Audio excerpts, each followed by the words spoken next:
Well, good morning, church family.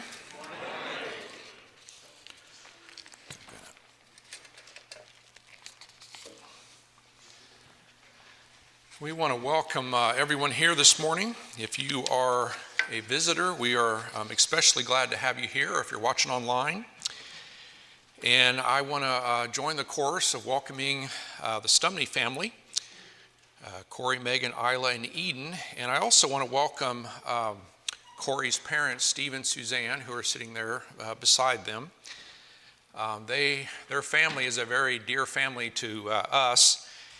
And I was just refreshing my memory with Suzanne, but I think we go back to 1980. We were infants? No. No, we were actually freshmen at MHCOC High School on the other side of the river, and we're in the youth group there at Belleville Church of Christ. R.C. Thompson was the preacher, if you guys remember him. And my dad was stationed at Scott Air Force Base. And then years later, I came back as an Air Force officer and was stationed at Scott Air Force Base, and we reunited, our families did, and worshiped at Fairview Heights. And so our families go back a long way, and our children go back a long way. And I want to mention Steve and Suzanne because over the next, hopefully many years, Corey will be teaching us up here from the Word of God. But you know, somebody had to teach Corey, right? And the first people to teach Corey were Steve and Suzanne at their feet. And so we want to thank them for raising him. And if you know their other two children, his two younger siblings, they are also awesome, faithful, grown-up kids now. But they also are serving in very powerful ways in the kingdom. And so thank you for raising our next preacher. We appreciate it. So I wanted to just take a moment before I get into the lesson and share just a couple of memories. So this is the group of kiddos. And so that is Corey. And that is our oldest son, Jason. And then there's the younger brother, Chase. And then down here, some of you know Kyle. And then I think that's Abby there. Kyle had a crush on Abby for many years, and so so that was them. And then as time went on, we went to some Cardinals games. So you see the kiddos there, and Janet and I are up there in the upper right, and I think you can see Steve's head a little bit. And then we did some camping adventures together as a family, and actually took several family vacations together. And then I would say Corey kind of took an awkward turn. And so I just feel like we need to get this out here now on week one. And so there's Corey. And you can see Kyle there and Jason and the rest of the kiddos. That's his younger brother, Chase. And so he did go through kind of an awkward phase. And then a little bit later, the wheels completely came off. So I can't even describe this picture other than to say apparently they did not pass the sunscreen to me. But I wanted to get these pictures out here before they show up in the tabloids locally. We want to get ahead of any stories and all that. But all kidding aside, we are very excited to have the Stumney family here. And man, what a blessing this is going to be for our church family and for this area. So let's transition now to the parable of the mustard seed. So we've been studying the parables in our upstairs Bible class the past few weeks, and going to be looking at those over the next couple of months. And I have more parables to cover than I have weeks, and so I figure, hey, I'll take this opportunity in this sermon to cover one of the parables that I'm not able to fit in over there. So we're going to take a look at the parable of the mustard seed. If you want to be turning to Matthew chapter 13, this is a kingdom parable. It's talking to us about what the kingdom of heaven is like. And of course, a parable is a simple story that is used to illustrate a moral or spiritual lesson. It literally means to cast alongside. So Jesus is using these stories, and he's casting them alongside of a spiritual truth to help illustrate them. We also talked about in class a couple weeks ago that these parables are a divine judgment on the listeners. And the example I used was, if you can imagine, if I were to divide this audience into two groups, and I were to give each group an identical, very difficult 2,000-piece puzzle with very difficult shapes and colors and all of that, and I were to tell the two groups to work on it, and if you work on it and solve it and you flip it over, there will be a message revealed to you, some important message. Well, we might have one side of the audience, I'll pick on this side since I sit over here. One side might say, we're not interested. We don't have the time. We don't want to put in the effort. There's probably not a message there anyway for us. And so they just sit there and they don't act on the puzzle. It just sits there in front of them. You could say their hearts are hardened and they're pretty apathetic. And then you have this group over here that's very excited about it, and they get after it, and they're really very diligent. And they start putting the puzzle together, and by doing that, they can flip the puzzle over and it reveals a message. Well, that was kind of the idea of the parables, and it really did reveal their hearts. Are they people that are going after that message and really studying it, really applying themselves, or are they like the Pharisees, not that interested? And so we're going to take a look at this parable. And the good news is it comes in three different accounts in all three synoptic gospels, Matthew, Mark, and Luke. The bad news is that unlike some other parables, there is no explanation given for it. And so we have the one account here from Matthew that Corey just read. I'm not going to read that again, but you can refer to that. And as with some other parables, we know that the man is Jesus, and the field is the world belongs to him. The mustard seed is the kingdom of heaven, or the kingdom of God, and this is the spiritual realm in which Christ reigns. And of course, the inhabitants of that realm are Christians, the church. And then there's a simple but important word there, which is took, and that implies something that is intentional. The Greek word there is labon, and it is to do something on purpose, to do something with intention, to do something with deliberation. And so what's happening here is that something is the planting. The planting isn't done by chance or coincidence, but there is a plan in mind. God has sent the man, Jesus, to the world, to the field, and that man has a purpose to take the seed and plant it. Now, sometimes when you study this, you'll hear an objection, and someone will say, well, it's really not the smallest of all seeds on earth. Okay, somebody will point that out as a discrepancy in the Bible or whatever. And there are smaller seeds like the orchid seed and the cypress seed. And so the question will come up, well, was Jesus mistaken? Did he get it wrong? Well, the Greek word there is mikroton, and the actual word means smaller, smallest, least of, less, little, very small. Depending on which translation you use, there may or may not be a disconnect. But I think a better explanation is that Jesus is using what we would call proverbial speech or hyperbolic speech. He's using a well-known cultural reference. And so the way that Clyde Snodgrass puts it in Stories with Intent, he says, in both the Jewish and Greco-Roman world, mustard seeds were proverbially known for their small size, even though other seeds, such as the cypress or orchid, were known to be smaller. Since we are dealing with a proverbial use, anxiety about issues of accuracy are out of bounds. And so I would say Jesus would have known, of course, he's Jesus, that there were other seeds that were actually smaller, but he's using this in a proverbial way. In that world, they talked about mustard seeds as the smallest kind of seed. So what makes this parable so amazing? Well, what makes the mustard seed so amazing is that it has a massive capacity for growth. It spreads like wildfire, as you can see from this mustard plant in a field in Israel. Now, let me tell you a little bit about myself.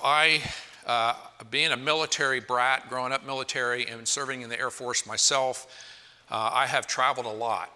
So I have been to all 50 states, Janet and I have been, and I've been to 28 foreign countries. And one of my habits when I travel is I like to collect mementos. And I have mementos from some pretty interesting places. And so working away around the picture there, I have a rock from the southern steps of the Temple Mount in Jerusalem that Jesus would climb up and teach from. I have a rock from Pompeii, which was buried in ash from Mount Vesuvius during the eruption of AD 79. We went and walked along Utah and Omaha Beach in Normandy, and I got some sand there. And of course, this is where we had the invasion of Normandy on D-Day. I have 5 stones from the Valley of Elah, where David fought Goliath. And during a trip in 2013 to the Holy Lands, Janet and I went to the Dead Sea, and we got to float on it, literally on it, and we picked up some salt from there. And then I have a rock from Little Round Top in Gettysburg, which was, of course, the decisive Day 3 on Gettysburg, the 6th Maine up on Little Round Top. And so I grabbed a rock from there. So it's kind of a habit of mine to grab mementos. So I was telling an Air Force buddy about this little collection of mine years ago. And he goes, you know, Steve, I do the same thing. He goes, I have some of Anne Frank's wallpaper. I was like, it's like, let's not rip wallpaper off walls. You know, rock's one thing. But my tendency to collect mementos, the reason I bring that up is it can lead to some interesting conversation at customs, at the airport. And I have to be particularly careful when I complete customs forms, when I have goodies in my bag. And you know, what I have found is they generally don't have a problem with rocks or salt or beach sand. That's usually not going to be an issue. But you know what gets their attention? Plants, animals, soils, and seeds. And I read of a missionary one time who attempted to bring mustard seeds into this country, and they were confiscated, okay? So why all the emphasis on seeds? Well, because seeds have a massive capacity for growth. Seeds turn into weeds, and weeds can take over entire ecosystems, fields, ponds, wherever they're at. And so when Jesus talked about the mustard seed, everybody that was listening knew that it had a massive capacity for growth. When it gets into the soil, it will take off like kudzu, which is pictured there in that center picture. The seed looks like, to just look at a mustard seed, you see this small little piece of dead organic matter, but that little tiny seed is locked and loaded with power and potential. It has an ability to grow and perpetuate itself. And so a tiny seed can replicate tens of thousands of times in a single summer. And I was reading this week about a county in Benton, Washington, and they maintain a noxious weeds list. And so they actually classify weeds. There's Class A weeds and B weeds and C weeds. And one of their most destructive Class A weeds is the garlic mustard. And that's the one that's pictured there. It is a tiny seed, and yet it can take over an entire field, an entire property. And so the state of Washington doesn't want that seed coming in, and they're gonna keep a close eye on that. And that is the power of this parable. That is what Jesus is comparing the kingdom of heaven to. The problem is the people that were around him are looking in on his ministry. They're looking at this small ragtag group of followers, and they're going, really? This is it? This is all you got, Jesus? I mean, think about it for a minute. You talk about humble beginnings. A baby born in a dirty manger. He grows up as a carpenter. He claims to come from God. He says and does some extraordinary things. He claims to have a message of hope. He enlists 12 men with very ordinary backgrounds. These are not superstars in the community. He doesn't raise an army. He doesn't seek political office. He doesn't try to overthrow the Romans. He's kind of a disappointment. Yeah, he's healing some people, and he occasionally feeds large groups of people, but he doesn't match their expectation. They wanted a Messiah to come along with pomp and circumstance and power. They wanted a conqueror to take out the Romans. They wanted a God to come and rule and reign on this earth in a massive, visible way with strength and power. That's what they wanted. That was what they were expecting, what they were looking towards. And what do they get? This carpenter born in a manger with a ragtag group of followers. So when Jesus goes around announcing the kingdom of heaven is at hand, they got to be going, really? This is it? This is all you got? And so that question is in the background. That question is on their mind. Is God's kingdom present and advancing or not? What are you talking about, Jesus? Because we're not seeing it in front of us. Well, I think Jesus, to paraphrase what he would say, he's telling his audience, you have no idea what God is doing right now. You're expecting certain things. You're anticipating certain things, but the kingdom right now is like a mustard seed. It's small. It's seemingly insignificant. It's just lying on the ground. There's no pomp. There's no circumstance. It's not demonstrating power in the way that you think it should. But make no mistake, God's kingdom is present. It is advancing beneath the surface like that mustard seed. And at some point, you're going to see what that impact is all about. I think that's what Jesus is saying. I think that's why he used this story. And so the question this morning is, was Jesus right? Well, let's take a look. We now have the privilege, years later, of seeing the power of the cross and the power of the empty tomb. And so just a couple of simple illustrations. That map on the top left shows the spread of Christianity from 325 to 600 AD. So from these humble beginnings that we described, it has spread like kudzu. It has spread like a mustard seed. And the second, more recent map shows the percentage of the population that at least identifies as being Christian. So Jesus was right. For the last 2,000 years, the kingdom of heaven, despite humble beginnings, has been spreading and advancing. And not to overwhelm you with statistics, but let me give you a few. Today, there's around 15,000 churches of Christ with over 3 million adherents, 1.3 million people in the United States. We've gone from one preacher, or two, if you count John the Baptist, to around 7,000 Church of Christ preachers, including Scott, Cody, and Corey Stumney. So in terms of the past 2,000 years, the mustard seed kingdom has exploded with phenomenal growth. And I would say today this is a timely parable for our world. We're kind of in a messed up world right now. If you look at the political landscape, whether you're on the left or the right, it's a mess. Our government was just shut down for weeks. Even with the recent peace agreement between Israel and Hamas, the Middle East arguably is still very much a mess. Race relations, I would say, are a mess. There's conflict everywhere, and the world is in a downward moral spiral. Given all that, given the sorry state of this world, I think it's easy to think like they did, really, God?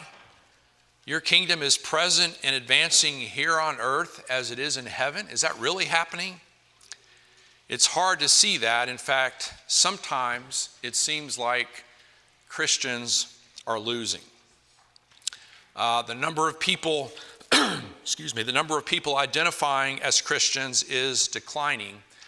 And there's a chart there that shows 1910 to a projection in 2050, and you see some declines there. What about within our own fellowship? Again, some statistics. In the United States, the number of baptized believers in churches of Christ has dropped from 1.28 million in 90 to about 1.18 million in 2015. That's a 7.8% decline in 25 years, and that has happened while the U.S. population has grown. And since 2015, the number of churches of Christ members are down about another 70,000, or a decline of about 6%. That's within our own fellowship. That's kind of discouraging, okay? That's kind of depressing. And it would be easy to look at those numbers and look at what we can see with our own eyes in the world and say, God, what is going on with the kingdom? What is going on? What is happening? How can you say that the kingdom is growing like a mustard seed and advancing? Well, I think first century Christians felt the same way. There were moments when they feel like nothing is getting accomplished. We're not winning the battle. They were discouraged. They were frustrated. They're looking around them at the mess that the world was in back then. And so I think this parable is a reminder to us that God's kingdom is spreading. God's will and God's way is advancing here on earth as it is in heaven. But like that mustard seed, it hasn't come to its fullness yet, but it's advancing. And so let me remind you, Christians, this morning, you have no idea what God is doing right now. You have no idea. You have no idea how and where he is working. Zechariah in Zechariah 4:10 says, don't despise the day of small things. We like big things. We like flash. We like news stories. Zechariah's like, pay attention to the small things. Don't despise them. Big things are happening in the small things. Don't assume your meager, modest efforts are having meager, modest results. And I would say this morning, avoid I've only language. I've only language. I've only taught one Bible class. I've only impacted one person. I've only gone on one mission trip. I've only. You want to avoid that kind of language. Don't get frustrated thinking nothing is being accomplished because you don't know what God is accomplishing, even through small things. Don't get discouraged thinking your work or role in the kingdom is less than someone else's or less than what it used to be. I'm only the AV guy. I only fill the communion trays. I only teach the preschool. I would get frustrated with my in-laws. My father-in-law, 92 years old, long-time Church of Christ preacher, missionary, and his wife is 87, 88, and they lived with us for several years in Maryville, and they would get frustrated because they couldn't do at 88 and 92, they couldn't do the things they used to do. They couldn't travel to India, they couldn't preach and teach the way that he used to be able to do. But I can't think of anyone, thinking about my father-in-law in particular, that had a bigger impact on the church that we were at than that man at 92. And he wasn't going on mission trips and he wasn't preaching, but he was present and he was an encourager and he lifted people up. And so he wasn't doing what he once did, but the small things that he was doing were having a huge impact. So avoid that language that I'm not doing what I used to be able to do. Don't be dismayed by a seemingly dead-end job, unappreciative family, or what you believe is an insignificant role. Because Christians, you have no idea how God may be using you in your job, in your family, or in this community to advance the kingdom.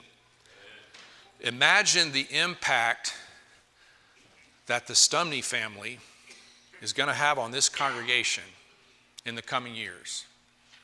One preacher, one family. Imagine the impact. Now imagine the impact of your family, of your walk, of what your family can do. And then when you put us all together, when you put all these families together, imagine the impact of one relatively small congregation, the impact that we can have. So don't think the kingdom isn't growing and that God isn't doing anything and that things aren't working. Don't assume that because you haven't seen the fullness of the kingdom, it's not advancing.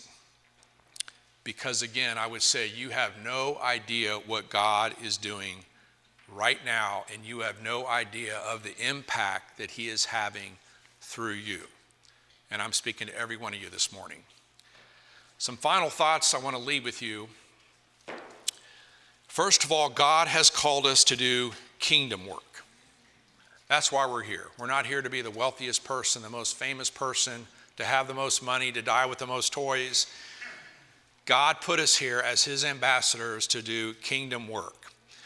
Our efforts may feel small and insignificant at times, but God is doing something huge under the surface.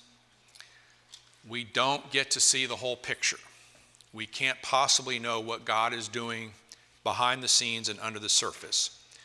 Your mustard seed efforts may be contributing to that in powerful ways, and you may never know about that this side of heaven. It may be until you get to heaven and God reveals all that you go, wow, that little thing I did back in 2025, that cup of coffee I got for somebody, that encouraging word I said to that Walmart clerk. You know, what if it was revealed that that clerk was planning on taking their life that day? That might be revealed to you that you saved a life. You just never know, and you're thinking it was nothing. It was no big deal. Well, it's a big deal. We're called to be faithful where we are at in the small things, in the little things, knowing what we may be doing is planting a mustard seed. And someday that tiny little seed will become a tree. This morning, the question I would ask, are you in the kingdom? Are you a Christian? Are you on the team? Because God can't fully work through you and unleash your potential unless you're on the team, unless you're in the kingdom. And then I would ask, what is your allegiance to the King? Are you a faithful citizen of the kingdom? These parables were meant to provoke thoughts, to get us thinking. And I want us to think about this parable this morning. What am I doing? What impact might it be having? And what is the impact that I will know nothing about? And to be diligent even in the small things. There may be somebody here this morning that would like to join the team. You'd like to obey the gospel call and come forward, confess your faith in Jesus. You want to repent of your sins. You want to become a Christian.